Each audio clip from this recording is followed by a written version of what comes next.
Bonjour à toutes et à tous. Bienvenue à chacun, chacune d'entre vous.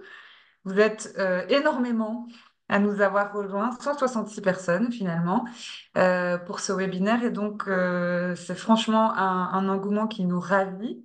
Donc, avant toute chose, je tiens à vous remercier chacun, chacune, au nom de la Fondation Roi Baudouin, pour votre présence en ce jeudi soir de tempête, plus pour les Bruxellois. Et d'ailleurs, pour une de nos oratrices, c'est en réalité encore le temps de midi, parce qu'elle nous appelle de Montréal. Je parle bien sûr d'Annie Charon, qui est professeure à l'Université du Québec et qui est aussi titulaire de la chaire stratégique sur la réussite éducative des enfants à l'éducation préscolaire. Et alors, on a aussi le plaisir d'accueillir Roxane de Limlet, qui est psychologue, comédienne et aussi directrice de la bien connue ASBL Boucle d'Or. Donc, Annie et Roxane, un immense merci à toutes les deux d'être présentes aujourd'hui pour partager vos expériences et vos lumières avec nous. Il ne nous reste plus qu'à espérer que la connexion tienne le coup pour tout le monde et d'un bout à l'autre de la planète, puisqu'on apprend que la Martinique est aussi avec nous aujourd'hui. Donc, très rapidement, quelques mots de contexte pour planter le décor. Mais vous le savez probablement déjà, ce webinaire, il s'inscrit dans le cadre d'un projet qui s'appelle La maternelle, c'est essentiel. C'est un projet qui existe depuis plus de 3 ans et qui est issu d'une collaboration entre la Fondation Roi Baudouin et la Fédération Wallonie-Bruxelles. Et l'objectif de ce projet, c'est de créer et de diffuser des dispositifs de formation et de sensibilisation à destination des équipes éducatives de l'école maternelle pour les aider à mieux prendre en charge, à mieux prendre en compte les enjeux liés à la diversité et à la précarité au sein de leur classe. Donc plus largement, c'est un projet qui porte vraiment un objectif de lutte contre les inégalités scolaires dès le tout début du parcours des élèves. Alors forcément, le développement du langage, c'est une des thématiques centrales de ce dispositif, puisque c'est un enjeu très important pour tous les enfants qui entrent à l'école, mais peut-être plus particulièrement encore pour ceux qui viennent de milieux ou de familles plus éloignés des codes scolaires. Et donc c'est dans ce but-là d'explorer encore cette thématique et d'y apporter des autres regards que l'équipe du projet La Maternelle, c'est essentiel, qui est ici aujourd'hui, Maïté, Sandrine, Nathalie. C'est dans cette optique-là qu'on a mis en place ce webinaire et qu'on en proposera d'autres sur d'autres thématiques en avril et en juin. Mais donc, avant que vous rentriez dans le vif du sujet du jour, nous, on voulait vous proposer une brève présentation du projet La Maternelle, c'est essentiel, pour permettre à ceux qui ne le connaissent pas encore d'avoir un peu une vue d'ensemble et de mieux cerner aussi le contexte dans lequel s'inscrit ce webinaire. Et donc, sans plus attendre, je vous propose de visionner le teaser du projet et je vous souhaite d'ores et déjà un excellent webinaire à tous et à toutes. Eva est institutrice maternelle et elle adore son métier. Elle aimerait que tous les enfants démarrent leur scolarité dans les meilleures conditions. Elle remarque que certains enfants de sa classe s'expriment peu. D'autres ont parfois du mal à se mettre au travail ou ne semblent pas toujours comprendre les consignes. Comment faire pour donner les mêmes chances de réussite à tous ces élèves? Une baguette magique? Non, le travail d'une équipe éducative, convaincue que tous les enfants peuvent apprendre. Eva et ses collègues se tournent alors vers les formations de la maternelle, c'est essentiel. Ces formations, destinées à vous soutenir en tant qu'acteur et actrice de la maternelle, sont organisées en 4 thématiques. Mieux comprendre la précarité et ses impacts sur la scolarité, faciliter la transition entre la famille et l'entrée à l'école, initier les enfants au langage de l'école et donner du sens aux apprentissages.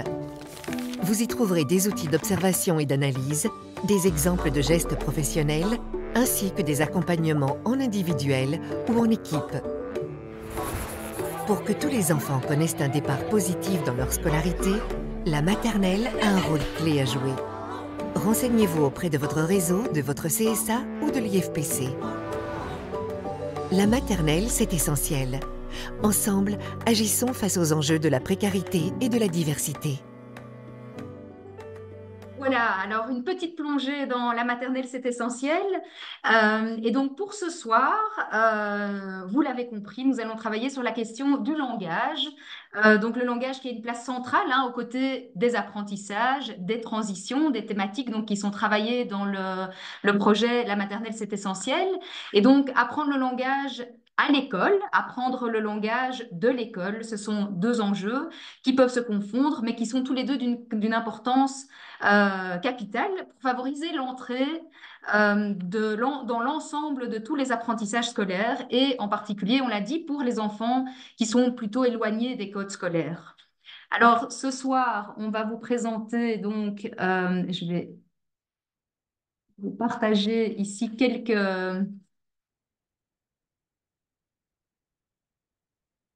Voilà. Le logo, vous le connaissez, mais donc ce soir, nous allons plonger dans la thématique qui nous occupe, le livre pour soutenir l'entrée dans le langage et renforcer le lien social chez tous les enfants.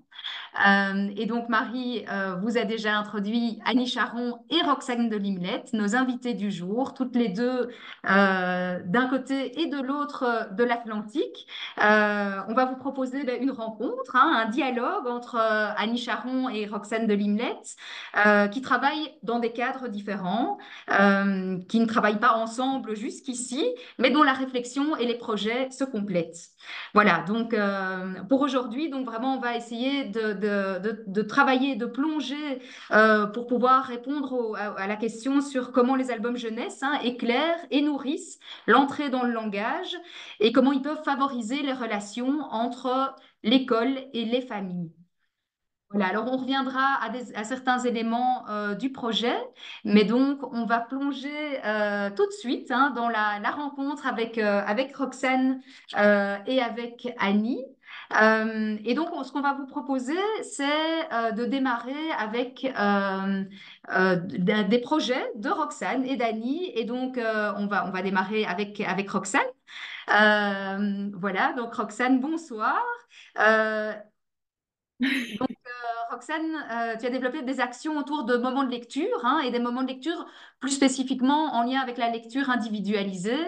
Peut-être, est-ce que tu peux nous raconter en quoi cette dimension relationnelle, cette dimension intime de la lecture est importante pour toi dans le projet à travers ce que Boucle d'Or, toute son équipe et ce que tu as initié nous amène. Voilà. C'est Mais en Ro- fait, c'est- pardon. Tu me dis quand tu veux que je partage. Ah oui, oui, d'accord. Mon PowerPoint. Voilà, mais bonsoir à tout le monde.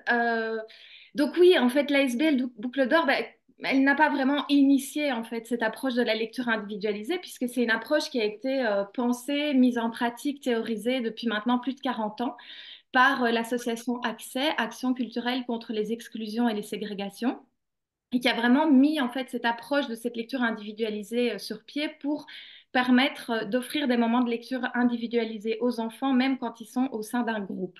Parce qu'ils ont réalisé qu'en fait, c'était dans le contexte d'une lecture individualisée que les enfants pouvaient le mieux en fait se saisir de tout le bon qu'il y a dans les histoires et que pour les tout petits, c'était vraiment la situation idéale. On va voir après pourquoi je vous montrerai une petite slide qui indique tout ce que la lecture individualisée apporte. Mais avant d'arriver là, en fait, comment est-ce que cette approche a démarré? Comment est-ce que l'association Accès a été créée? C'est en fait suite au constat qu'il y a un fossé qui se creuse très, très rapidement entre des enfants qui ont accès aux livres, aux récits, aux histoires pendant les premières années de leur vie et ceux qui n'y ont pas accès. Et ce fossé qui se creuse entre ces enfants mène à de grosses inégalités, entre autres, entre autres déjà au niveau scolaire, lors de l'apprentissage de la langue écrite en première primaire. Et donc, c'est vraiment suite à ça que l'association Accès a été créée en fait pour lutter contre ces inégalités scolaires et sociales et qu'ils se sont interrogés sur, OK, il y a énormément d'enfants qui n'ont pas accès aux histoires, aux récits dans les premières années de leur vie.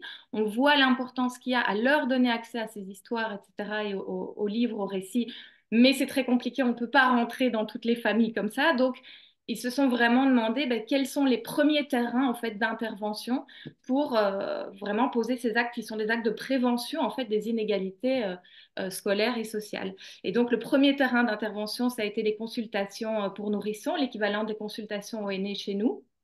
Ça a été les crèches, évidemment, pour voilà, amener les puéricultrices à lire beaucoup avec les enfants et de préférence, encore une fois, de façon individualisée.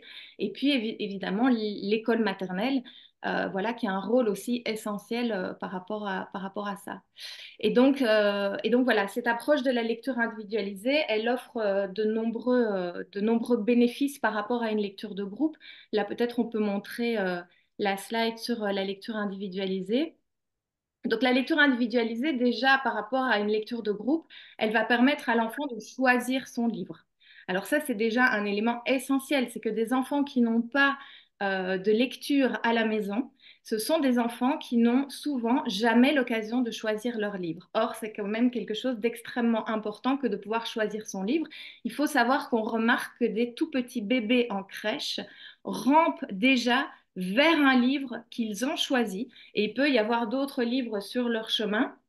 Ils vont vraiment ramper vers ce livre-là qui est le livre de leur choix. Donc on voit que des bébés sont déjà capables de faire des choix en matière de livres. Et donc c'est vraiment important de permettre à des enfants de choisir en fait le livre dont ils ont envie. Donc liberté de choix. Liberté de mouvement aussi, parce que quand on lit à un enfant de façon individualisée, eh bien, on peut tout à fait le laisser bouger. Or, les tout petits, quand ils écoutent des histoires, très souvent, ils bougent beaucoup parce que l'écoute du tout petit passe par le corps, les émotions passent par le corps. L'enfant peut tout d'un coup, parce qu'il y a un camion, par exemple, ou une voiture dans le livre, se lever pour aller chercher un camion ou une voiture. Donc, il y a beaucoup de mouvements tout à fait normal, tout à fait normaux chez un tout petit qui écoute une histoire. Un tout petit écoute une histoire avec tout son corps et donc c'est vraiment important. Et il y a encore des enfants, en maternelle, on l'observe quand on va lire en maternelle, il y a encore des enfants qui ont ce besoin de pouvoir bouger librement pendant l'écoute d'une histoire. Alors, ce que ça offre aussi, c'est la liberté d'écoute. C'est-à-dire que les enfants vont être libres d'écouter l'histoire jusqu'au bout ou pas. Comme on lit de façon individualisée, ils ne sont pas tenus d'écouter l'histoire du début à la fin. Ils vont pouvoir aussi explorer le livre à leur rythme, à leur manière, c'est-à-dire qu'un enfant peut par exemple choisir de revenir en arrière, il peut choisir d'aller plus vite, il peut choisir d'uniquement regarder les images, etc. Donc il y a vraiment une grande liberté qui est laissée à l'enfant. La lecture individualisée, elle va permettre aussi à l'adulte d'accueillir les réactions de l'enfant, qu'elles soient motrices ou qu'elles soient au niveau du langage, de façon beaucoup plus privilégiée qu'en groupe, où on va plutôt avoir tendance à demander aux enfants de ne pas intervenir ou de ne pas trop intervenir parce que du coup, ça dérange le groupe. Là, on va pouvoir vraiment accueillir les réactions de l'enfant et soutenir du coup l'enfant dans sa prise de parole euh, pendant la lecture. Et les livres vraiment sont un terrain extraordinaire pour le langage. Ça suscite vraiment des échanges verbaux de la part de l'enfant, de la part de l'adulte, tout ça dans le plaisir. Donc c'est vraiment très très chouette de pouvoir le faire comme ça de façon individualisée et privilégiée. Et puis, ça va permettre aussi à l'adulte de s'ajuster à l'enfant. Et donc, on va pouvoir vraiment s'ajuster à l'enfant, à ses besoins. Encore une fois, si l'enfant revient en arrière, on revient en arrière. Si l'enfant va plus vite, on va plus vite. Et puis, on va ajuster sa façon de lire aussi. Je prends toujours l'exemple de si on a un enfant, on lui lit une histoire avec un loup, si on a un enfant à côté de soi qu'on sent qui se racrapote un petit peu comme ça, ben on va adoucir notre voix, on va peut-être passer le bras autour de l'enfant, on va y aller tout doucement ensemble. C'est lui qui a choisi le livre, donc il y a cette envie d'aller rencontrer ce loup, mais en même temps on va y aller en douceur. Si au contraire vous avez un enfant à côté de vous que vous sentez voilà, plein d'enthousiasme à voir arriver ce loup et qui, voilà, vous allez forcément aussi vous ajuster. Donc, il y a un ajustement que permet la lecture individualisée. C'est un moment privilégié et ça, c'est essentiel pour des jeunes enfants qui sont accueillis en groupe et qui, déjà, parfois, pour certains, arrivent très tôt le matin à l'école, repartent tard le soir. On sait qu'avoir des moments comme ça en individuel, même très courts, mais avoir tout d'un coup l'enseignant qui prend un temps avec l'enfant pour vraiment aller à sa rencontre, pour vraiment l'écouter, être à son écoute, ça, c'est de l'or, en fait, dans l'accueil en collectivité et c'est essentiel pour l'enfant je pense pour tout enfant, même plus grand, de sentir qu'il a une place dans le cœur, dans la pensée de son enseignant. Je pense que ça, c'est essentiel et ça passe par ces moments privilégiés. La gratuité, ça c'est le fait que dans notre approche, dans cette approche de la lecture individualisée, qui est la nôtre, mais qui est celle qui a été pensée par Accès, c'est qu'on est là juste pour le plaisir. C'est-à-dire qu'on est là juste pour proposer un moment de lecture aux enfants et qu'on n'est pas là avec des objectifs définis à l'avance. On sait que dans ces moments de lecture individualisée, les enfants vont prendre énormément de choses qui vont entre autres soutenir leur apprentissage de la langue, qui vont soutenir leur apprentissage de la langue écrite, etc., qui vont leur amener énormément de choses qui vont être très positives dans leur développement et dans leur scolarité, mais on ne poursuit pas d'objectifs. Donc c'est vraiment l'enfant qui va librement aller puiser ce dont il a besoin, ce qui l'intéresse à ce moment-là. Et n'oublions pas que les enfants ont cette magnifique curiosité naturelle voilà, sur laquelle on peut vraiment s'appuyer. Les enfants ont ce désir de comprendre le monde qui les entoure, cette capacité aussi à comprendre le monde qui les entoure, à faire des hypothèses, à faire des liens, etc. Et donc, c'est toutes des choses qui peuvent se passer là autour du livre. Et enfin, la lecture individualisée va nous permettre de soutenir la pensée de l'enfant. On aura peut-être le temps d'y revenir plus tard à ça. C'est vraiment quelque chose qu'on a fort à cœur de soutenir chez Boucle d'Or. C'est vraiment soutenir la pensée de l'enfant, c'est-à-dire la lecture que fait l'enfant de l'album sans imposer notre propre lecture de l'album. Et donc, c'est vraiment être là comme un tuteur pour pouvoir accueillir la lecture de l'enfant et le soutenir dans ce processus de donner du sens à cette histoire qu'il est en train d'entendre, d'écouter et à ces images qu'il est en train de regarder et de lire également, puisque c'est un acte de lecture. Voilà. Donc ça, c'est pour la lecture individualisée. Je ne sais pas si j'ai encore un peu de temps pour continuer ou si vous voulez me lancer sur une autre question. Sinon, je continue.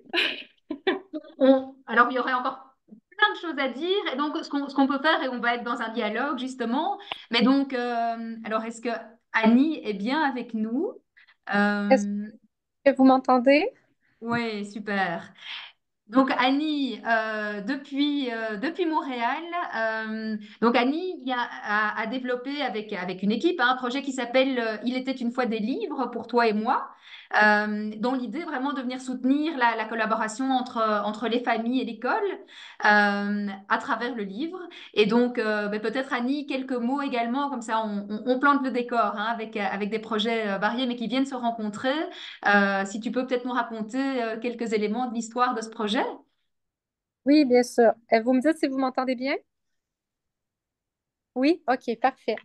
Alors, je suis vraiment contente d'être avec vous aujourd'hui pour vous parler de ce projet qui s'appelait Il était une fois un livre pour toi et moi.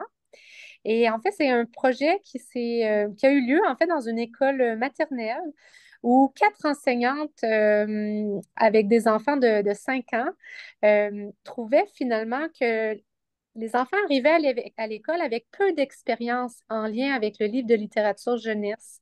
Elles réalisaient que certains enfants n'étaient pas exposés, qu'il n'y en avait pas à la maison, que les parents fréquentaient peu le service de garde, la bibliothèque du quartier.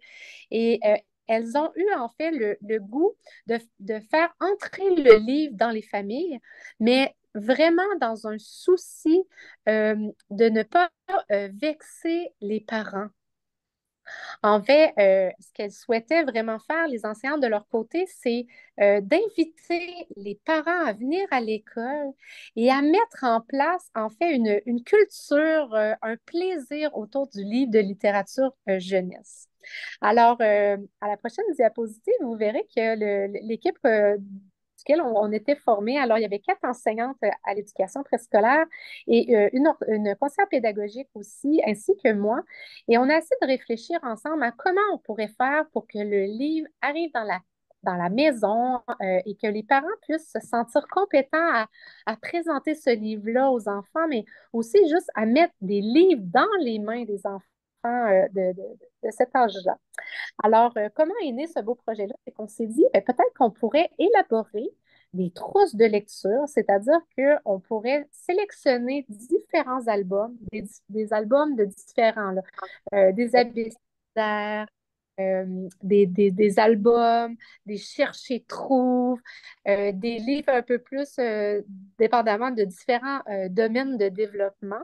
Et puis, on a créé comme ça, comme vous pouvez voir, des petites trousses, donc un petit sac dans lequel il y a un livre de littérature jeunesse et aussi des petites activités que les parents peuvent faire avec leurs enfants. Donc, ils pouvaient aussi lire la petite fiche qui accompagnait la lecture. Alors, on a décidé de mettre en place une belle trousse, mais avant d'envoyer la trousse à la maison, on s'est dit, ça serait tellement intéressant d'inviter les parents et les enfants à venir à la bibliothèque de l'école.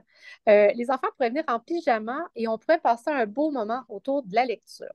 Alors, la prochaine diapo vous présente dans un premier temps les 3 moments des soirées de littérature jeunesse à l'école. Donc, le premier moment, c'était avec parents, enfants.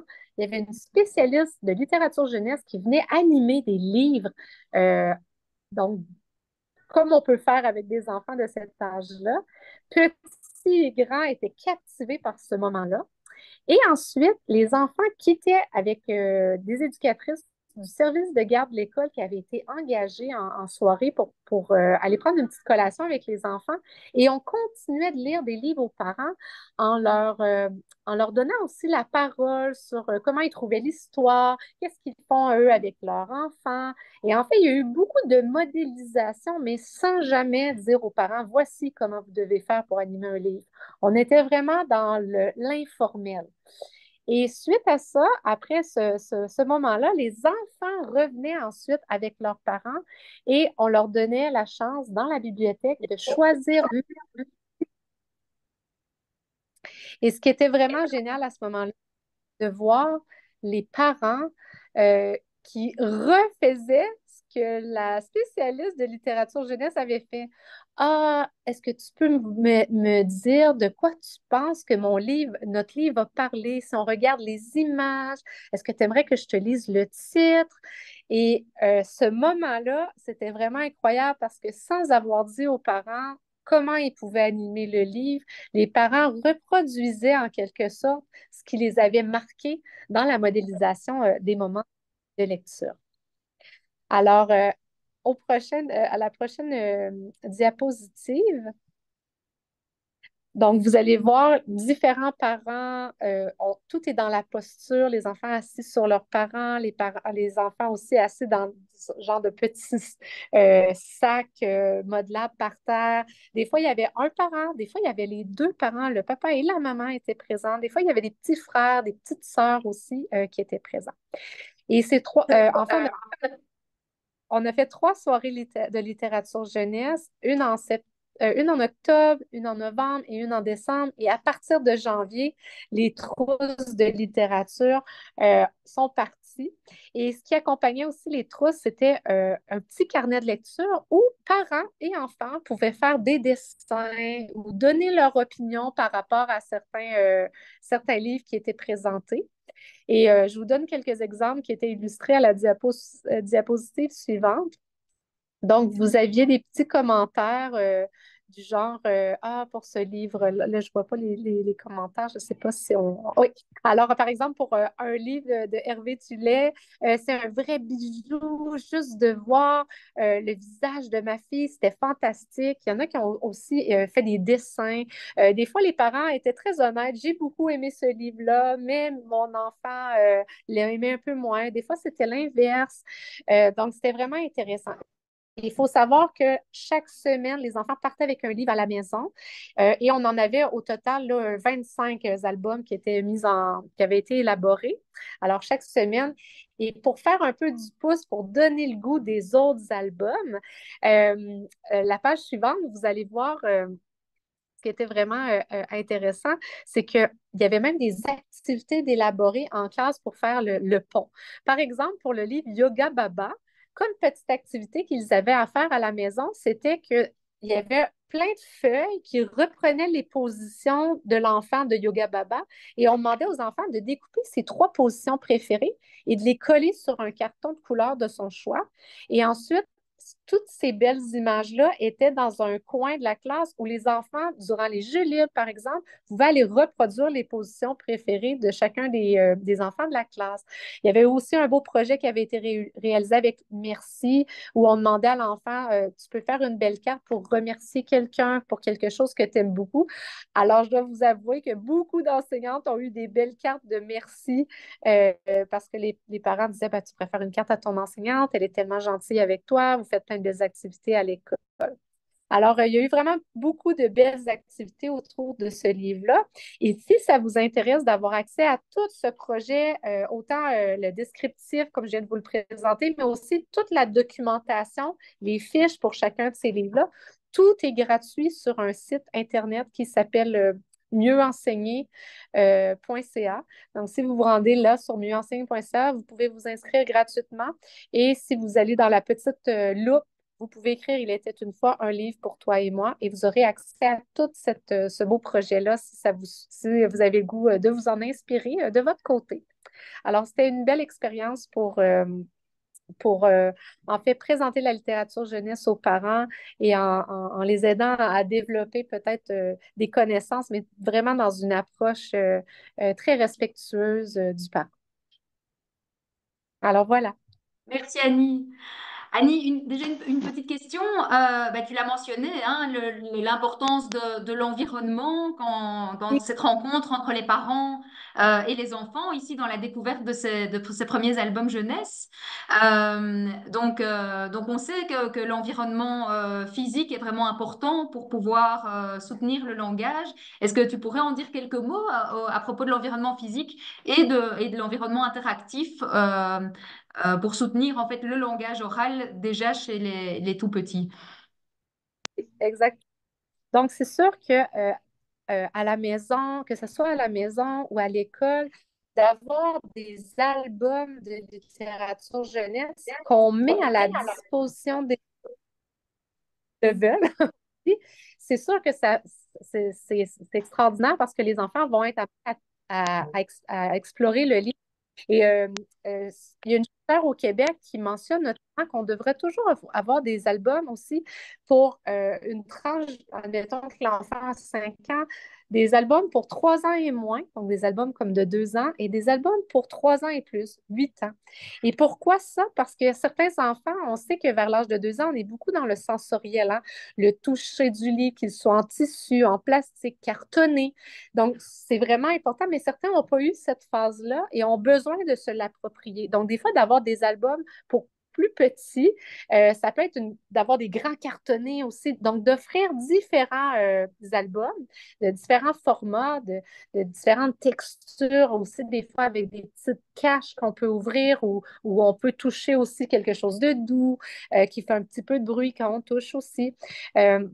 Et d'avoir des fois des livres qui sont peut-être un petit peu plus avancés aussi pour eux parce que c'est vraiment important de leur offrir dans un environnement physique plusieurs albums et tout. On peut aussi se rendre à la bibliothèque, c'est un autre environnement aussi. Et pour ce qui est des interactions, il faut que ce soit un beau moment avec les enfants, pas fait la lecture, ça doit être une lecture plaisir, donc pas trop rapidement ou le soir, que le parent se sente coupable, par exemple, de ne pas avoir lu un livre parce qu'il n'y a pas trop de temps. Mais le livre n'est pas obligé d'être lu avant le coucher. Il peut être lu au lever le matin si l'enfant se lève plus tôt, que les gens sont moins pressés. Même chose pour les enseignantes, de prendre ce temps-là de bien lire un livre aux enfants. Des fois, on peut l'utiliser de façon plus éducative, le livre, mais on peut aussi l'utiliser vraiment pour tout simplement le plaisir de développer son imagination par rapport à la lecture qui nous est proposée. Et c'est surtout important de prendre le temps aussi de discuter avec les enfants, d'avoir des fois des questions ouvertes pour les amener à nous partager leur appréciation du livre, à l'émotion que ça peut leur générer.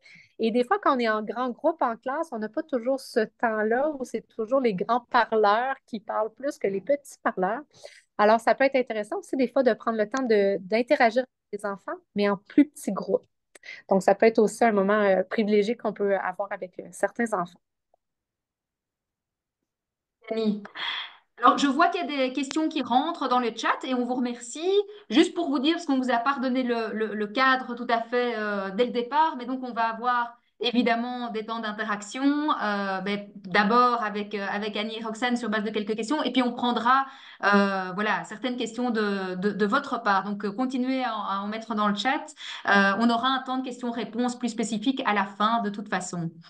Voilà.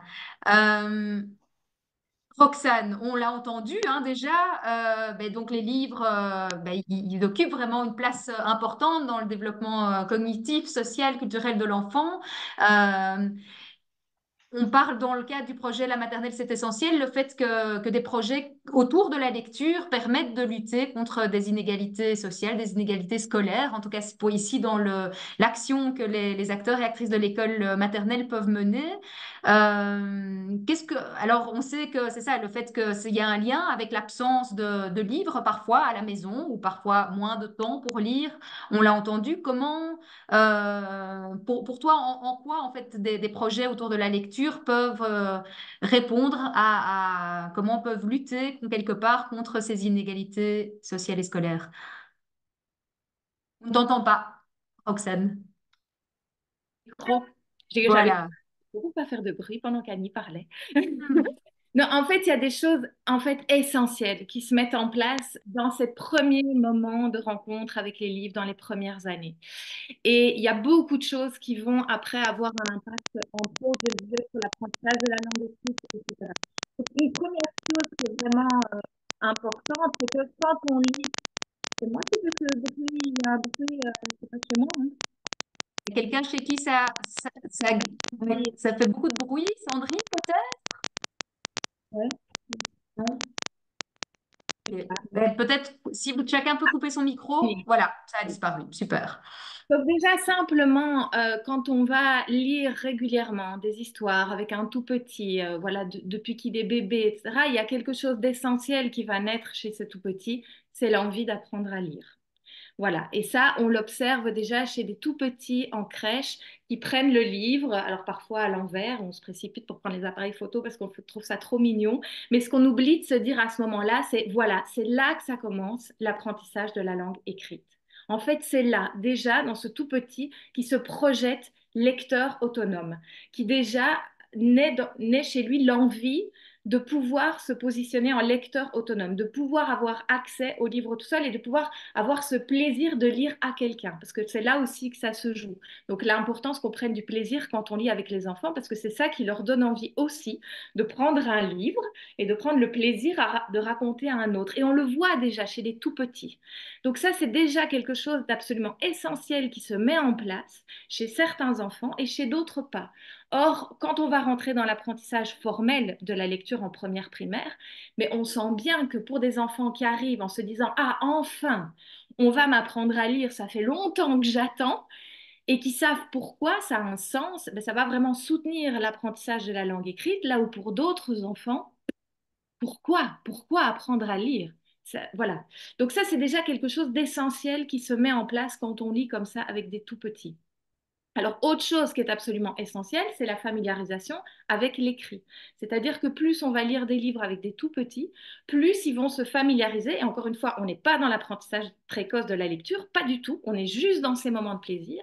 Mais ce tout petit, avec sa curiosité naturelle, voilà, deux énigmes vont se poser à lui, comme je dis toujours, c'est qu'on lit des livres donc à un tout petit, il va voir d'abord des couleurs, des contrastes, et puis il va voir émerger des illustrations, des dessins. Ça représente un ours, ça représente un arbre, ça représente une fleur. Et puis il y a des petites pattes de mouche comme ça qui signifient rien. Première énigme, c'est quand même bizarre ça, ça ne représente rien. Et puis la deuxième énigme, c'est que toutes les personnes qui prennent cet objet-là avec lui disent les mêmes mots aux mêmes endroits. Quand maman prend cet objet-là, elle dit les mêmes mots que papa le lendemain. Et si j'amène mon livre à la crèche ou à l'école, ma puéricultrice ou mon enseignante dit les mêmes mots aux mêmes endroits. Et ça se passe pas avec les Playmobil, ça se passe pas avec la poupée, ça se passe pas avec les Lego. C'est très particulier, ça se passe qu'avec cet objet-là. Et à un moment, l'enfant, ben, ces deux énigmes, il va se dire, mais il y a quelque chose de lié là. Et en fait, on ne l'explique jamais. Moi, je n'ai jamais expliqué à ma fille toute petite, tu sais, les mots que je te dis, en fait, c'est écrit, ça s'appelle du texte. Je ne lui ai jamais expliqué. Les enfants comprennent ça tout seuls. Et donc, c'est là qu'on a parfois, tout d'un coup, un enfant, alors que vous êtes en train de lire l'album à l'enfant, qui va mettre sa main sur le texte pendant que vous lisez. Et là, vous allez lui dire, ben, je ne sais pas lire, là, t'as ta main sur le texte. Et bingo, chez l'enfant, ça fait, OK, j'ai compris. Et ce qu'il a compris, c'est que l'écrit code l'oral. Et ça, c'est un enfant qui arrive en première primaire en ayant compris ce que l'écrit code l'oral, qu'il y a des lois qui font qu'on ne peut pas faire n'importe quoi. Quand quelque chose est écrit, c'est écrit. On ne peut pas inventer. Et c'est toutes des choses essentielles qui se sont déjà mises en place. Tout ça simplement dans le plaisir. Et je ne parle même pas encore de tous ces enfants qui vont commencer à poser des questions sur telle lettre, sur tel son, ils vont repérer qu'il y a différents types de typographie, ils vont repérer que ce mot-là, c'est le même que ce mot-là. Donc, il y a une familiarisation avec l'écrit avant même l'apprentissage de la lecture. Et donc là, on a toute une série d'enfants qui arrivent avec ce bagage-là et d'autres, c'est une réalité, qui savent à peine comment se tient un livre.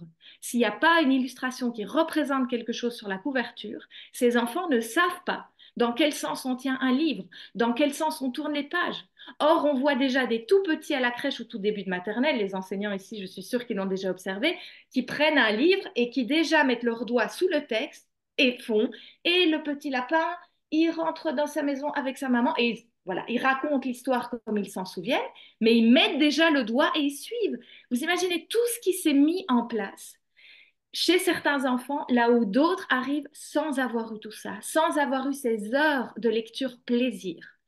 Ces enfants arrivent en première primaire pour apprendre à lire, avec souvent aussi moins de vocabulaire quand ils n'ont pas été baignés dans les récits, dans les livres, les histoires.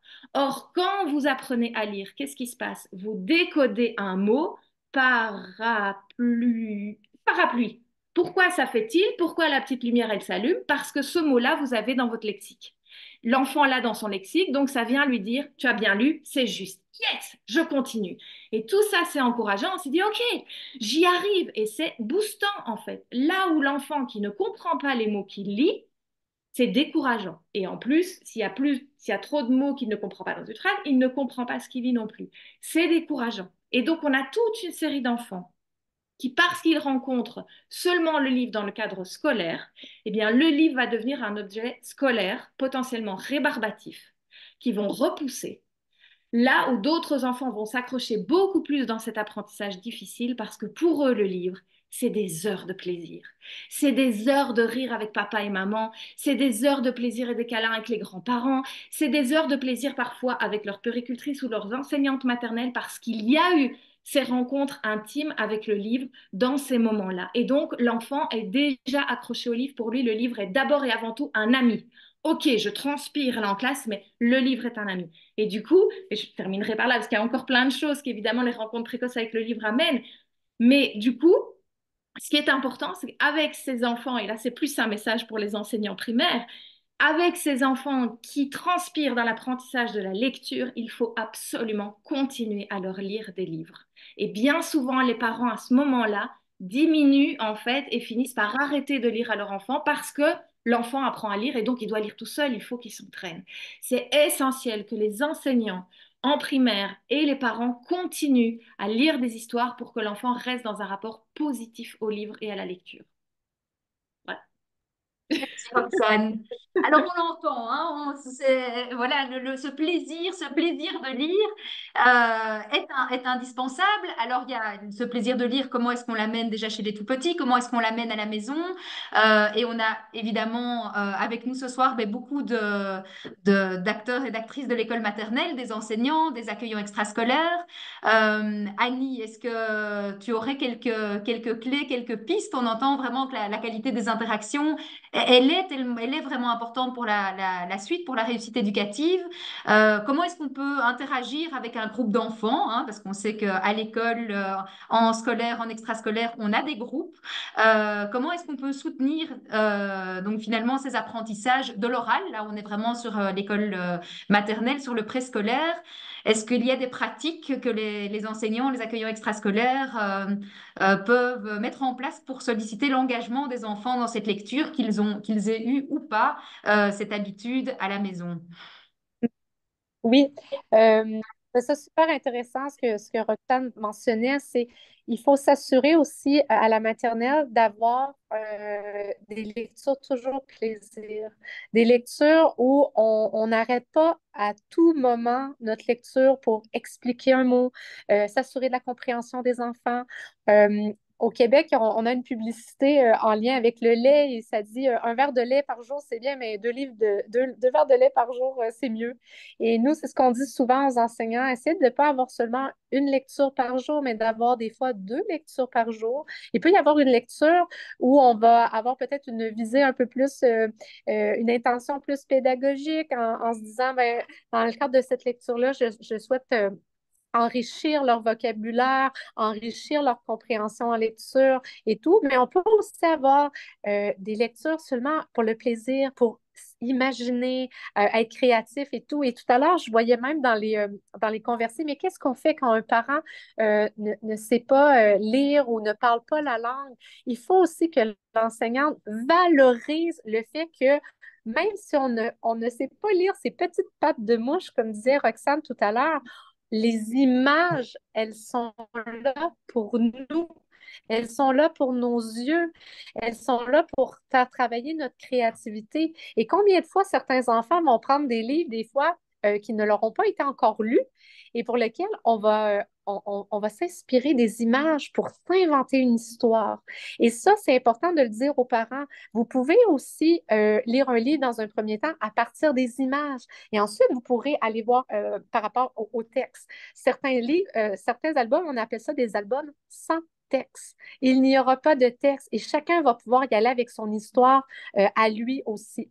Euh, donc, ça, c'est important. Si le parent ne parle pas la langue, c'est aussi important de faire une place à l'importance d'apprendre dans sa propre langue. Parce que tout ce qui va être vu à la maison dans une autre langue, que ce soit l'anglais, que ce soit l'espagnol, que ce soit l'arabe, toutes les compétences que l'enfant va développer dans sa langue seront transférables par la suite dans sa langue scolaire, la langue de l'école et d'encourager les parents en disant, mais si vous ne lisez pas le français, vous continuez quand même à la maison d'instaurer un beau climat de lecture, de lire des livres, de poser des questions aux enfants.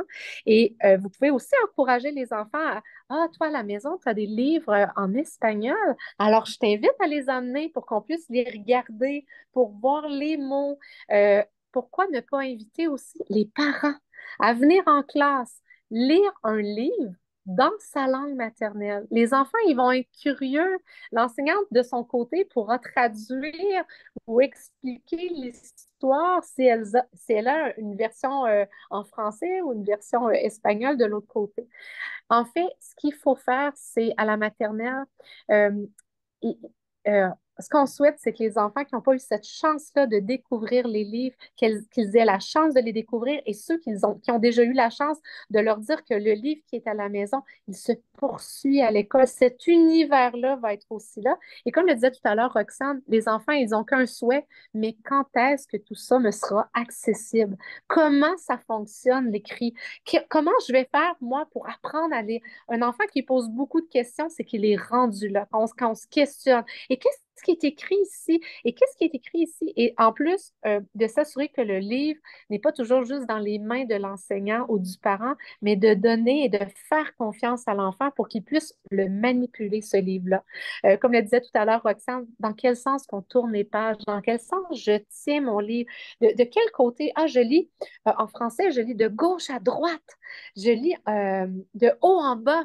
Ça, c'est des conventions propres à la lecture qu'on n'a pas besoin d'enseigner, mais si on le fait devant eux, ils vont l'apprendre de façon beaucoup plus naturelle aussi. Alors, de leur laisser la chance de toucher ce livre-là, c'est aussi vraiment très important.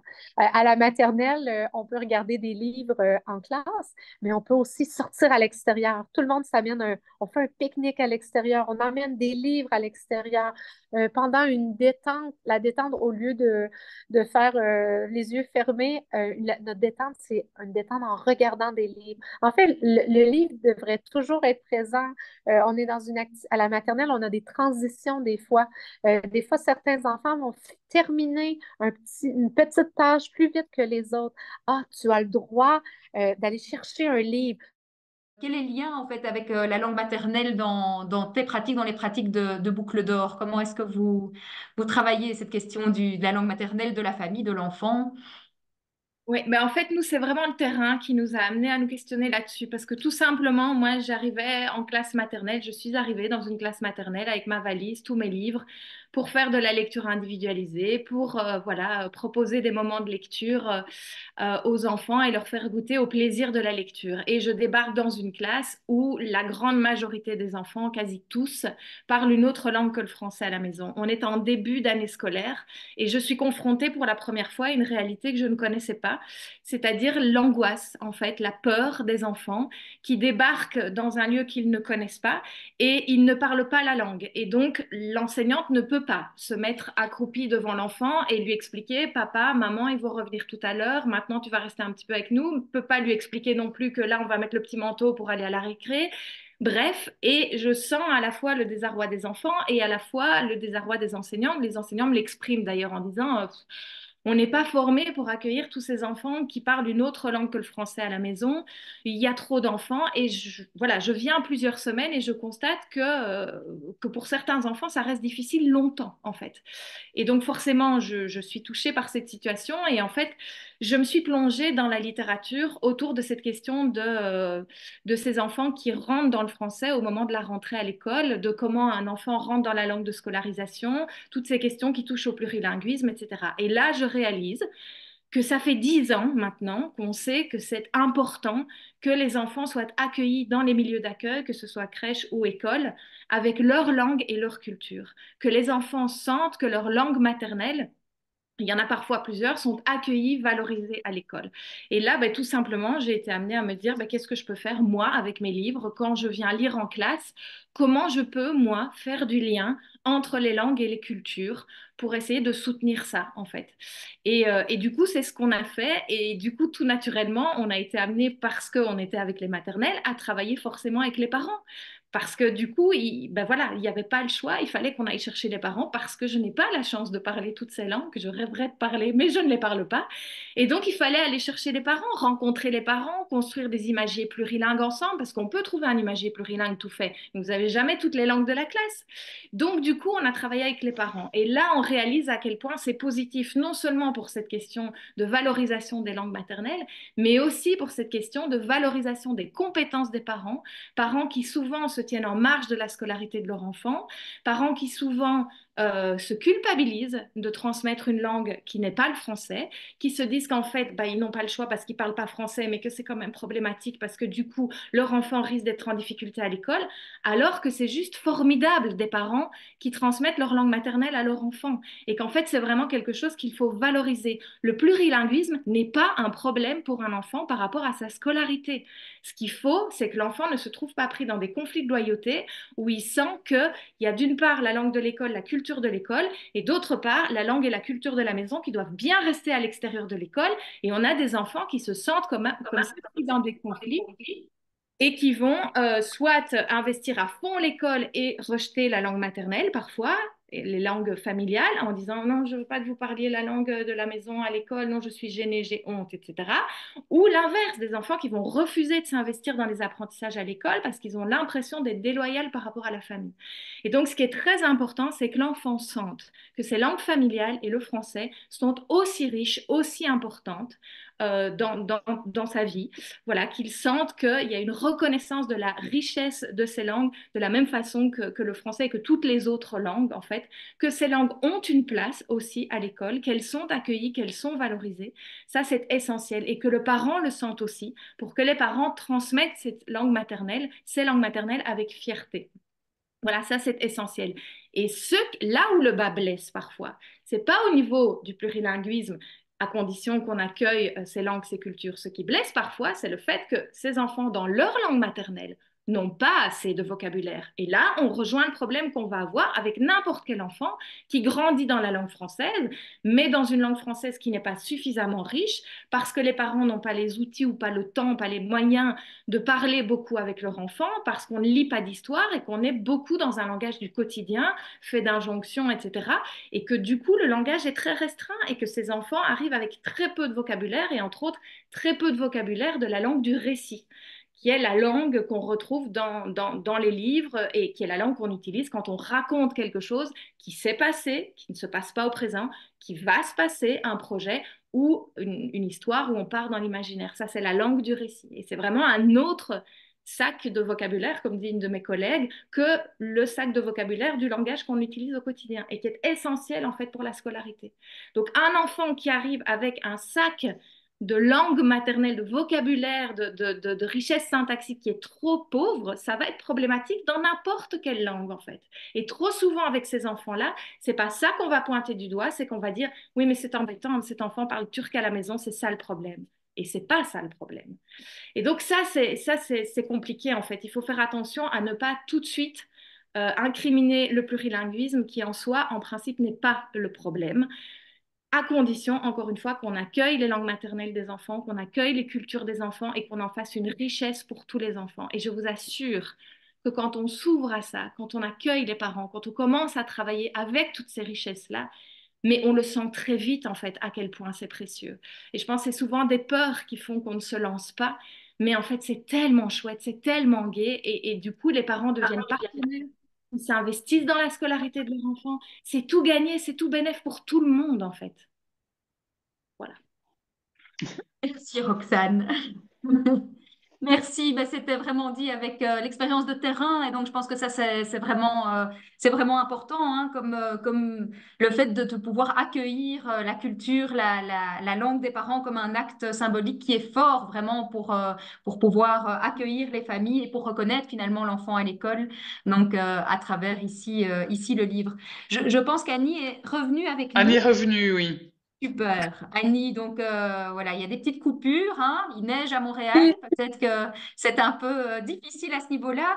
Annie, tu as été un peu coupée sur la fin de ton explication, et donc ici, on était sur aussi toute la question du plurilinguisme et l'importance de la langue maternelle de l'enfant à accueillir à l'école. Également aussi sur le fait que c'est en prenant appui finalement sur cette langue maternelle de l'enfant que l'enfant va pouvoir développer ses compétences en langue de scolarisation. Pour les personnes qui ont suivi certains moments en partie du projet La maternelle, c'est essentiel. Hein. On le voit, des enseignantes le mentionnent, et là, Roxane le disait vraiment haut et fort, ce sac de vocabulaire permet, dans quelle que soit la langue maternelle de l'enfant, de pouvoir construire la langue tout au long de la scolarité maternelle de l'enfant. Annie, est-ce que tu voulais rajouter des éléments par rapport à cette question? Ben, en fait, j'ai le goût de vous dire que dans le fond, des livres, il y en a dans toutes les langues. Et c'est extraordinaire parce que l'écrit, on peut transmettre une même idée, un même texte en français, en anglais, en espagnol, en turc. Et c'est cet univers-là qui est vraiment important. Et en passant par la lecture, on va faire découvrir l'écriture aux enfants. Et ça, ce que je mentionne toujours, moi, c'est que la lecture et l'écriture, c'est comme une précieuse il va être curieux aussi de savoir mais comment ça fonctionne l'écrit et est-ce que moi, je pourrais écrire un livre? Et ça amène les enseignants, je trouve, de faire un beau, d'expliquer aux enfants que la lecture et l'écriture, c'est ça, c'est une tresse, ça va ensemble. Et les enfants qui vont être curieux de découvrir les livres, mais peut-être qu'on va leur donner le goût d'en écrire un livre aussi.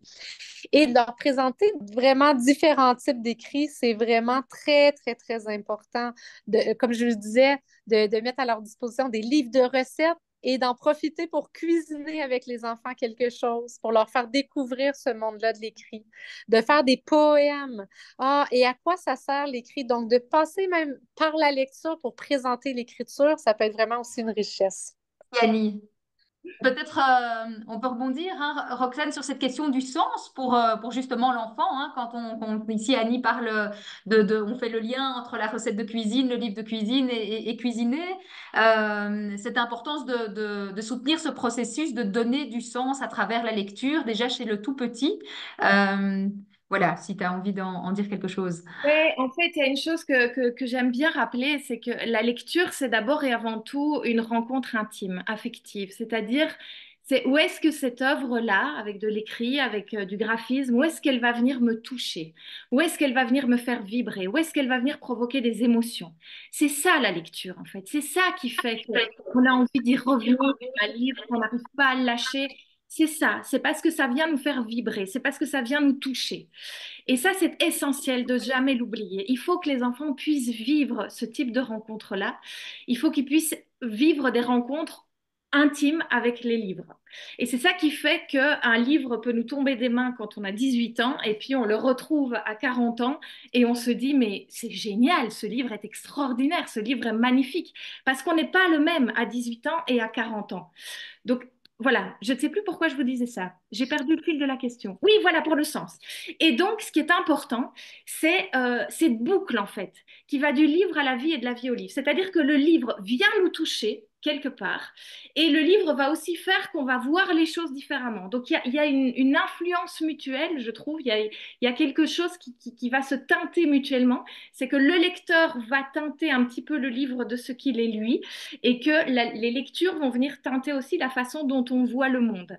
Et donc, c'est important de laisser aussi les enfants faire ce chemin qui est le leur, qui leur appartient, et de soutenir ce processus de pensée plutôt que d'imposer à l'enfant notre propre lecture, qui va forcément être différente. On n'a pas le même âge, on n'a pas le même vécu. Et donc, chez nous, à Boucle d'Or, on a vraiment à cœur de soutenir ce processus de pensée de l'enfant parce qu'on pense que c'est vraiment la meilleure façon d'en faire des futurs grands enfants, adolescents, adultes, capables de penser autonomes, critiques. Vraiment.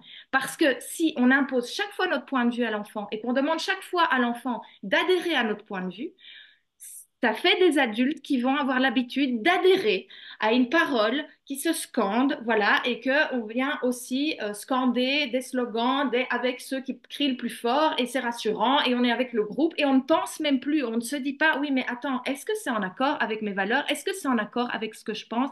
Est-ce que je ne peux pas penser par moi-même? C'est essentiel, ça, aujourd'hui, enfin de tout temps, je pense, mais encore plus aujourd'hui, qu'on ait des adultes qui soient capables de penser critique, en fait, de se positionner par rapport aux choses. Il est essentiel de sortir de ces discours binaires comme ça, où c'est le oui, c'est le non. C'est des discussions comme ça qu'on trouve sur les réseaux sociaux, c'est épouvantable. On doit rentrer dans de la complexification, on doit absolument complexifier les choses aujourd'hui, vraiment. Et donc apprendre aux enfants à penser par eux-mêmes, les soutenir. C'est pas leur apprendre, c'est les soutenir en fait. Ils sont capables. Depuis qu'ils sont tout petits, ils arrivent au monde et ils cherchent à donner du sens au monde qui les entoure. Et donc, ils sont dans ce cheminement de donner du sens. Ils posent des hypothèses, ils expérimentent, etc. Et puis, il y a un moment avec l'école, il arrive à un moment où de plus en plus, on impose une façon de penser. Je pense que c'est essentiel de garder des moments où on laisse les enfants penser par eux-mêmes et où on soutient cette pensée. Et dans cette approche de la lecture, il y a moyen, en fait, de faire ça. C'est-à-dire d'être à côté de l'enfant et quand l'enfant dit «Ah, moi, je pense que l'ours, il va faire ça. Ah, tu penses que l'ours, il va faire ça. Oui, parce que tu vois, le petit paquet là, il est là parce que ça. Ah oui, d'accord.» Et d'accompagner l'enfant là-dedans. J'ai un petit exemple, si jamais il y a moyen de mettre le PowerPoint, voilà, que je donne toujours, s'il y en a qui m'ont déjà rencontré, elles l'ont déjà entendu, parce que c'est un cadeau magnifique qu'un petit bonhomme m'a fait. Je lisais en crèche à un petit garçon qui m'amène donc un album de son choix, puisque je lis en individuel, et il m'amène l'album Noir sur blanc de Tana Oban, qui représente tout simplement voilà, des représentations d'objets blancs sur fond noir. Et puis, on commence la lecture de cet album et je ne dis rien parce qu'il n'y a pas d'écrit dans ce livre. Comme le disait Annie, voilà, c'est des merveilleux albums sans texte. Donc, voilà. Et donc, à la page suivante, donc on ouvre l'album. Donc, à cette page-ci, ce petit garçon, qui donc est déjà rentré un petit peu dans le langage, il a entre 2 ans et pas encore 2 ans et demi, puisqu'il n'est pas encore parti à l'école, il pointe là la page de droite et il me dit «Oh, roue!» Et je dis «Ah oui, des roues!» Puis il passe à la page suivante, il pointe de nouveau la page de droite et il me dit «Oh, elle tourne!» Et je dis «Ah oui, ça tourne!» Et dans ma tête, je me dis «Ok, ça lui fait penser, ça lui évoque, hein, rencontre intime, affective, ce que je vous disais, ça lui évoque les petits moulins qui tournent à la mer, sur lesquels on souffle ou avec le vent qui tourne.» Et là, il revient en arrière Et il me dit, donc on peut revenir en arrière, et il me pointe de nouveau la page, et il me dit, oh, roue à tourne. Et donc ce petit garçon, donc ce que je Oui, vois oui. moi, comme étant des boutons, lui, il identifie des roues. Si je n'avais pas lu tous les écrits d'accès et de tous ceux qui, dans la filiation d'accès, ont pensé toute cette approche-là, je serais tombée dans le panneau et j'aurais fait, non, non, ce ne sont pas des roues, ce sont des boutons, tu vois, et j'aurais même peut-être fait un, deux, trois, quatre boutons, parce qu'on a ce réflexe quand on prend un livre avec un enfant de tout expliquer. Là, j'ai lu tout ce que j'ai lu, je suis avertie, et donc j'accueille ce qu'il dit. Ah oui, des roues, ce qui ne sort pas de n'importe où, parce que quand on voit des roues d'un jeu de mécano, ça ressemble quand même fort à ça. La page suivante, ce que moi je vois comme une fleur, ça lui évoque je pense, une éolienne. Il crée le mouvement dans sa tête, parce qu'on est bien d'accord qu'elle ne tourne pas, donc il crée le mouvement et il va chercher dans son lexique le mot tourne. Et là, ce petit bonhomme qui n'a pas encore 2 ans et demi se dit, mais ce que j'ai vu avant, ça tourne aussi, et il catégorise. Ce petit bonhomme va beaucoup plus loin dans son processus de pensée que si je l'avais coupé en lui disant non, non, ce sont des roues. Vous voyez, or, je suis persuadée que cet enfant fait pertinemment bien la différence entre une roue et un bouton. Ça ne se joue pas là. C'est juste, voilà, dans cette rencontre avec cette œuvre d'art-là, avec cette représentation-là, et faire référence à ceci n'est pas une pipe de Magritte, on est bien d'accord que ceci ne sont pas des boutons non plus. C'est peut-être une représentation de boutons ou une représentation de roues pour lui, et rien n'est indiqué. Si quelque chose avait été indiqué, j'aurais pu lui dire, ah, tu penses que ce sont des roues. Eh bien, tu vois, l'auteur, lui, il a écrit que c'était des boutons. Mais c'est vrai que ça ressemble fort à des roues. Et c'est soutenir, voilà, le processus de pensée de l'enfant, qui, du coup, va beaucoup plus loin que quand on lui impose notre propre vision des choses. Et ce qui est passionnant, c'est que, du coup, je peux lire 10 fois, 20 fois, 100 fois le même album avec des enfants différents en individuel. Ils vont m'apporter leur propre lecture de l'album. Et chaque fois, une autre vision du livre. Donc, c'est complètement passionnant, en fait. Voilà. Merci Roxane. Peut-être Annie est avec nous. Une dernière intervention. Après, on va prendre quelques questions dans le chat, hein, parce que je pense qu'il y en a une bonne série. Annie, par rapport à cette question de permettre à l'enfant hein, d'émerger en tant que sujet avec sa réflexion, est-ce qu'au niveau de l'organisation à l'école, dans la classe, est-ce que tu aurais des éléments que tu aurais envie de partager, de comment l'enseignant ou l'accueil extrascolaire peut rendre actif hein, le développement cognitif de l'enfant. Est-ce que, voilà, là, on a des exemples très, très concrets avec Roxane. Et est-ce que tu aurais envie de rajouter certains éléments? Oui.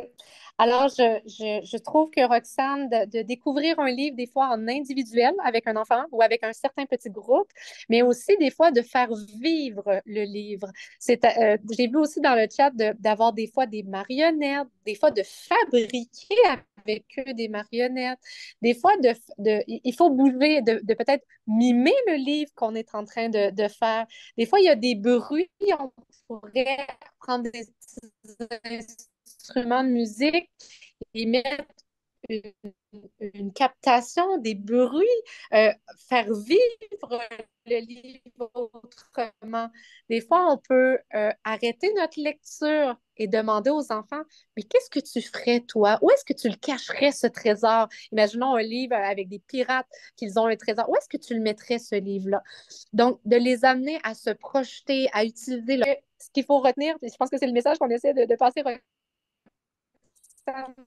et moi, c'est ce plaisir-là du livre, cet accès-là au livre, manipuler le livre, découvrir, inventer des choses grâce au livre. Je vais refermer ma caméra.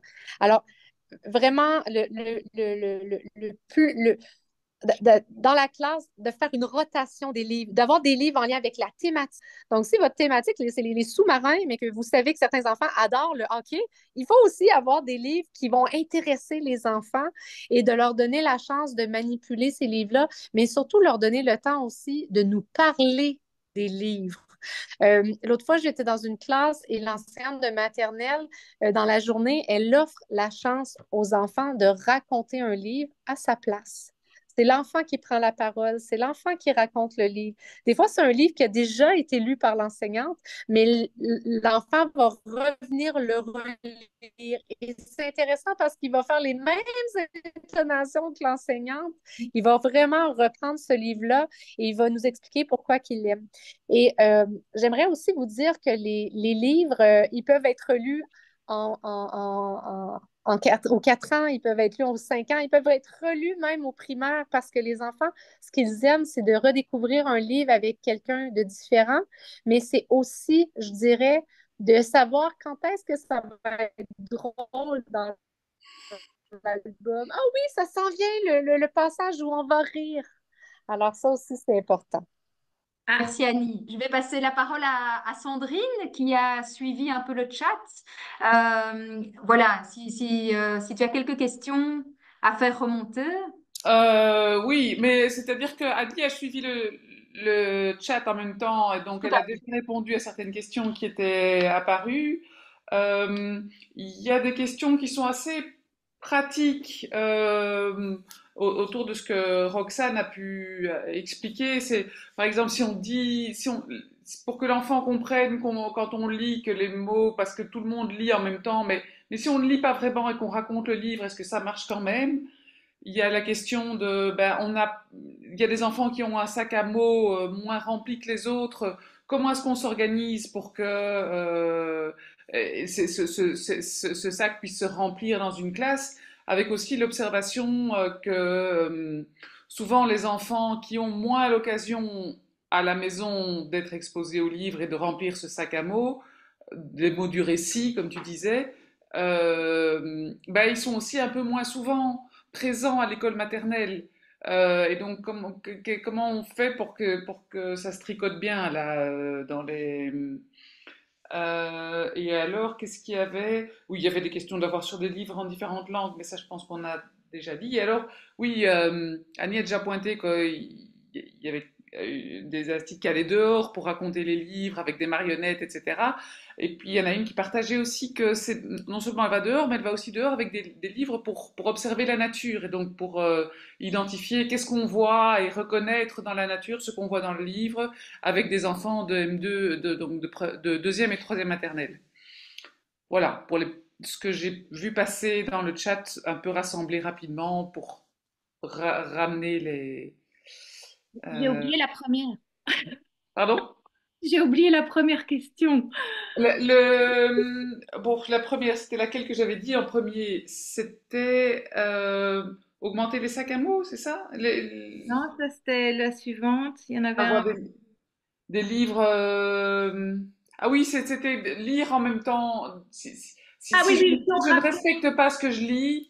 tout à fait. Bah, effectivement, à Boucle d'Or, on conseille vraiment de rester fidèle au texte parce qu'effectivement, c'est tout à fait juste. Si on raconte les livres et qu'on ne lit pas le texte, l'enfant ne peut jamais comprendre que l'écrit code l'oral et que voilà, c'est pas possible. Donc, comprendre qu'à l'intérieur d'un livre, il y a une histoire et que cette histoire, elle est en partie en tout cas portée par le texte et que le texte va définir ce que l'adulte dit, l'enfant ne peut en faire la découverte que si on est fidèle au texte. Alors ça ne veut pas dire qu'on peut pas parfois ne pas être fidèle au texte parce que je rencontre parfois des enseignants ou des puéricultrices qui disent «Oh mais moi j'adore inventer tout ça».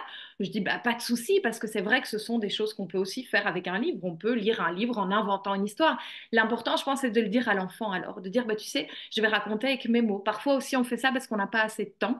L'enfant nous apporte un livre très long, c'est important de lui dire «Oh tu sais, je veux bien le lire avec toi, ce livre, mais là, on n'a pas assez de temps, donc je vais lire que certaines phrases, ou bien je vais raconter avec mes mots et ne pas lire, parce que sinon, on n'aura pas le temps de voir tout. Donc ça, je pense que c'est important. Voilà. Après, je ne sais pas si je réponds à la suivante par rapport au sac de mots, mais là, il faudrait presque une baguette magique, j'ai envie de dire. Voilà, si l'enfant, voilà, en plus ne vient pas à l'école. Donc, je pense que c'est important de sensibiliser les parents au fait, et ça, il faut le faire avec tact, évidemment, parce que les enseignants le savent bien. On ne se positionne pas en donneur de leçons, mais je pense que c'est important de sensibiliser les parents parce qu'il y a beaucoup de parents qui ne savent pas, tout simplement. Il y a des parents, si on leur dit, mais vous savez, vous pouvez lire, c'est important de lire avec votre enfant. voilà ce que ça apporte, etc. Quand vous avez les parents en réunion de parents, etc. Il y a moyen de dire ça très simplement. Et non, tous les parents ne le feront pas, mais c'est pas pour ça qu'il faut pas le faire. Parce que j'entends parfois des enseignants qui me disent, oui, mais combien de parents vont le faire? Peu importe, il y a un parent déjà qui le fait. Pour cet enfant-là, c'est de l'or. Donc, je pense que ça vaut la peine de le dire, de conseiller aussi aux parents de parler dans leur langue, voilà, de valoriser cette langue, valoriser aussi les histoires qui sont racontées, parce qu'attention, il y a des langues dans lesquelles c'est très difficile de trouver des livres. Et donc, il y a des cultures dans lesquelles les histoires se transmettent oralement. Et donc, c'est quelque chose à valoriser aussi, parce qu'à ce moment-là, on est aussi dans cette langue du récit. Et donc, vraiment conseiller aux parents de parler beaucoup avec leur enfant, de faire des activités différentes où on parle beaucoup, parler autour d'une recette de cuisine, parler autour d'une balade qu'on fait, etc., pour élargir le vocabulaire. Et puis, je pense qu'effectivement, il y a un rôle à jouer qui est donc, voilà, essentiel de la part des enseignants de maternelle quand ces choses-là ne se font pas à la maison. C'est qu'effectivement, il faut que ça soit fait à l'école. Et là, on a un peu parfois, je comprends les enseignants qui ont parfois un peu la sensation qu'on leur demande l'impossible parce que les enfants arrivent déjà avec des écarts très très grands et c'est compliqué en fait de rattraper parfois tout ça quand on est avec des grosses classes, quand on manque de temps en individuel avec les enfants. Voilà, donc il faut essayer de repérer ces enfants-là, de pouvoir leur offrir au maximum de la lecture individualisée, des moments où on parle avec eux, où on les soutient, des remédiations, des choses comme ça. Mais malheureusement, je n'ai pas de baguette magique. Voilà. Je pense que, par exemple, les bibliothécaires ont un rôle aussi à jouer, peuvent avoir un rôle à jouer. J'ai l'impression, c'est une impression, peut-être qu'elle ne se vérifie pas du tout, mais des quelques rencontres que j'ai pu avoir, et elles sont minimes pour faire des statistiques. Donc, encore une fois, je le dis avec beaucoup de pincettes, mais j'ai l'impression que dans certaines écoles, les bibliothécaires prennent un rôle qui est proche de celui des enseignants. C'est-à-dire qu'on lit des histoires en groupe et puis parfois on fait des petites activités, il y a même parfois des fiches, etc.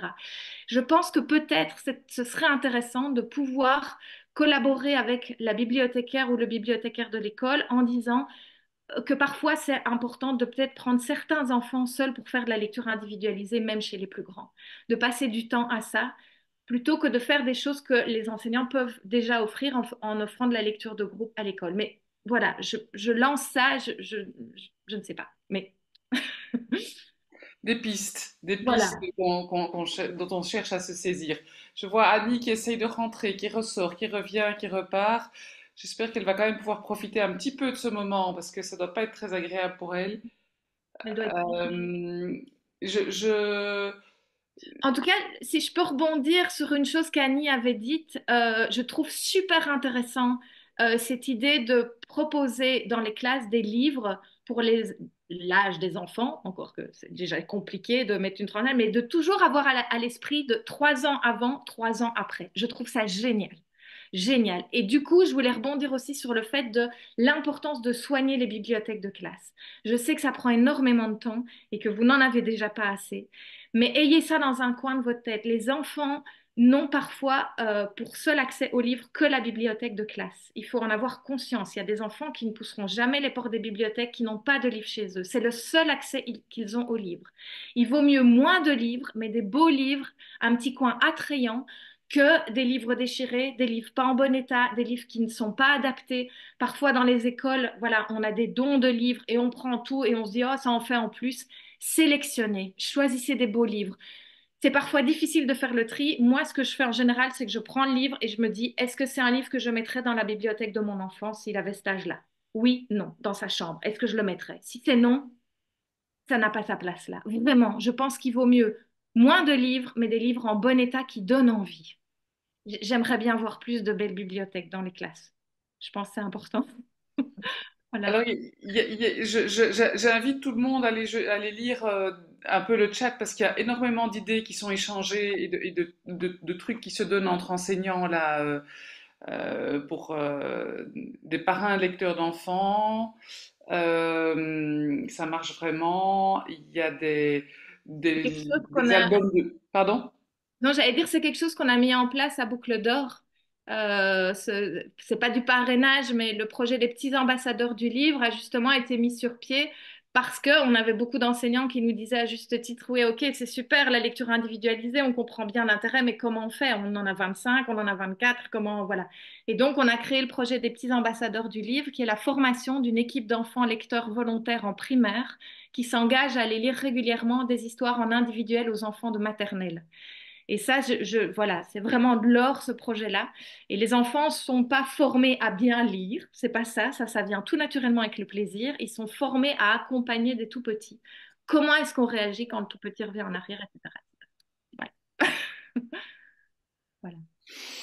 Voilà, et donc il y a des gens qui partagent le fait qu'ils ont fait les petits ambassadeurs, qui soutiennent les petits ambassadeurs, plusieurs personnes qui, qui plus soient des propositions qui ont été faites à différents niveaux, mais qui partagent aussi le fait que ben,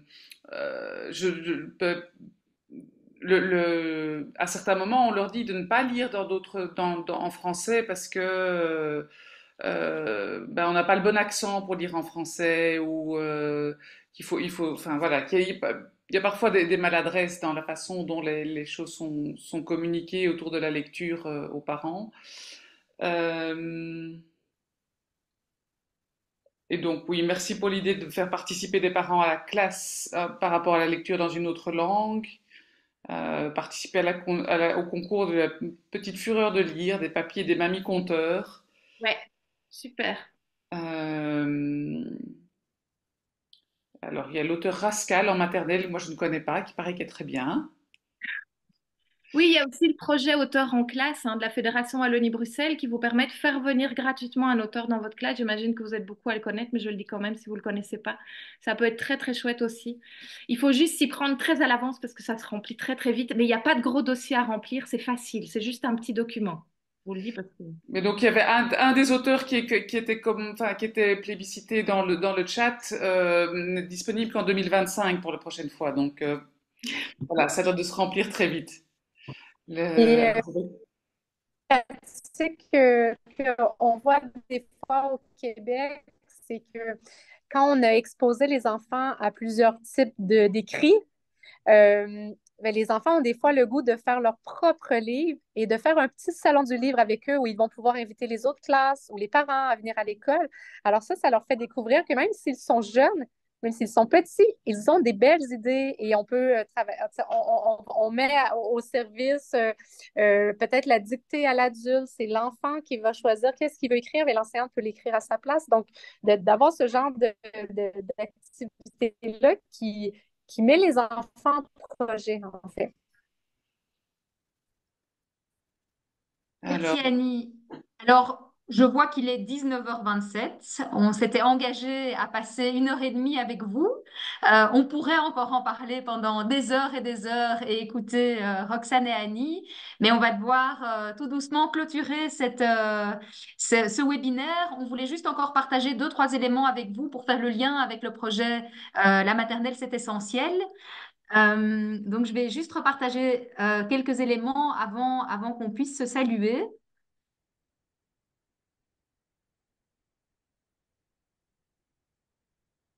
Voilà, donc c'est juste quelques éléments de contexte, hein, mais c'est pour vous dire et pour faire le lien, pour ne pas s'arrêter là en bon chemin avec toutes les informations transmises par Roxane et Annie. Donc le projet La maternelle, c'est essentiel.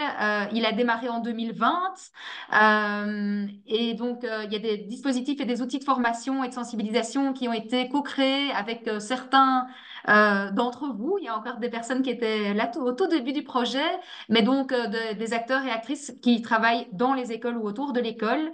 Il existe donc des outils et des dispositifs et des cours films également qui permettent de nourrir la réflexion et notamment toute la question du langage, de la langue de scolarisation, de l'observation du langage chez les enfants. Donc toutes ces éléments ont été transmis, ont été discutés, travaillés avec les formateurs et les formatrices de l'ensemble des réseaux en Belgique francophone. Euh, et de l'IFPC, et donc avec des outils qui ont été partagés donc avec l'ensemble des formateurs et des formatrices sur la plateforme de la Fédération Wallonie-Bruxelles. Et donc pour cette année, voilà, un accompagnement de la part du projet La maternelle, c'est essentiel auprès des formateurs et des formatrices. Et alors, c'est des moments de sensibilisation. Et donc, ici, on démarrait le premier de la série des webinaires, plus d'ouverture, des webinaires thématiques. Et donc, je pense que c'était une très belle ouverture grâce à Roxane de Limlet et Annie Charon. On a eu également des webinaires de sensibilisation basés sur les films avec du matériel qui est disponible sur eClass. Et donc, dès l'année prochaine, les formations et toutes ces thématiques continueront à vivre à travers les formateurs et les formatrices des réseaux et de l'interréseau, mais plus avec la Fondation Roi Baudouin. Euh, voilà. Et donc, ça c'est ce qu'on vous a dit, donc du matériel pour les formateurs et les formatrices sur API, du matériel disponible sur eClass. Et donc là, vous pouvez faire des recherches sur eClass et si vous ne trouvez pas les liens, on vous les partagera. Et donc des propositions d'animation et d'outils pour entamer une sensibilisation aussi de votre côté, que vous soyez donc directeur, directrice, enseignant, enseignante, accueillant extrascolaire, responsable d'équipe. Il y a des outils qui sont disponibles. Vous pouvez proposer d'amener un moment de sensibilisation dans vos équipes et puis de travailler sur les formations qui sont proposées par la suite dans vos réseaux et dans l'interréseau. Voilà. De manière très pratique, si vous allez sur le site du Pacte pour un enseignement d'excellence en Fédération Wallonie-Bruxelles et que vous faites une recherche, la maternelle, c'est essentiel, vous allez retrouver la liste des personnes ressources dans les différents réseaux. Donc voilà, tout ça est en ligne et vous pouvez les retrouver. Euh, voilà, mais donc on arrive au bout de ce webinaire. Au nom de toute l'équipe de la Fondation Roi Baudouin et du projet La maternelle, c'est essentiel. Ben, je remercie vraiment beaucoup Roxane de Limlet et Annie Charon de nous avoir rejoints ce soir et ce midi. Je pense qu'il y a beaucoup de passions qui ont pu traverser les écrans pour vous accompagner dans le plaisir de partager avec les tout jeunes enfants. S'il y a un dernier mot de la part de Roxane ou d'Annie, la parole est à vous pour clôturer. Mais moi, j'ai été ravie de ce moment et ravie aussi de rencontrer Annie. Et pour terminer, je voulais juste dire aux enseignants qui sont là, vous faites un des plus beaux métiers du Ah, monde. Vraiment, vous faites un des plus beaux métiers du monde. Et voilà, vous savoir ici à cette heure-ci, ce soir, c'est pour moi une preuve de passion et d'engagement. Et j'ai envie de vous dire, ne perdez pas ça. C'est un des plus beaux métiers du monde qui malheureusement est très mal valorisé aujourd'hui dans notre société. Et ça fait mal, comme beaucoup de métiers aujourd'hui qui touchent à l'humain. Et donc voilà, je voulais juste vous dire, voilà, mon admiration et plein de bonnes choses pour la suite. Prenez soin de vous. Maïté, c'est peut-être bien et moi, d'arrêter de de mon partager. côté, bien, ouais. Et en fait, merci d'avoir été présent et continuer de semer des étoiles dans les yeux des enfants quand vous leur faites la lecture. Merci beaucoup à tous et à toutes. On va juste remettre en partage d'écran, il y a un code QR avec une proposition de nous envoyer quelques commentaires par rapport au moment qu'on vient de vivre ensemble. C'est très court, mais si vous avez l'occasion de nous envoyer quelques éléments, voilà, ça reste riche pour nous pour les prochaines rencontres. Merci à toutes et à tous. On sait qu'on avait des gens de différents coins du monde et même du Bénin, j'ai vu en cours de route. Et puis tous les acteurs de l'école, hein, on a vraiment souligné la présence des enseignants, des enseignantes, mais on sait qu'il y a aussi avec nous des formateurs, des CSA, des accueillants extrascolaires, des directeurs et des directrices. Voilà, merci beaucoup. On sait qu'il est tard d'avoir pris ce temps, alors qu'on sait que vous démarrez très très tôt le matin et que voilà, les journées sont bien longues. Donc, on va vous repartager juste le code QR. Vous pouvez le scanner. On va essayer aussi de le mettre dans le chat. Voilà, et on vous tiendra au courant des prochains événements aussi, webinaires. La maternelle, c'est essentiel. Un tout grand merci à toutes et à tous et bonne fin de soirée et de journée pour les Québécois et autres personnes du bout de la planète. Tout le monde. Au revoir. Merci, au revoir. Merci. Au revoir, merci. Bonne soirée, au revoir, merci. Moi aussi. Merci de valoriser l'enseignement maternel. Au revoir. Au revoir. Bonsoir. Bonsoir. Au revoir. Bonsoir. Merci. Au revoir, merci. Merci pour l'enthousiasme.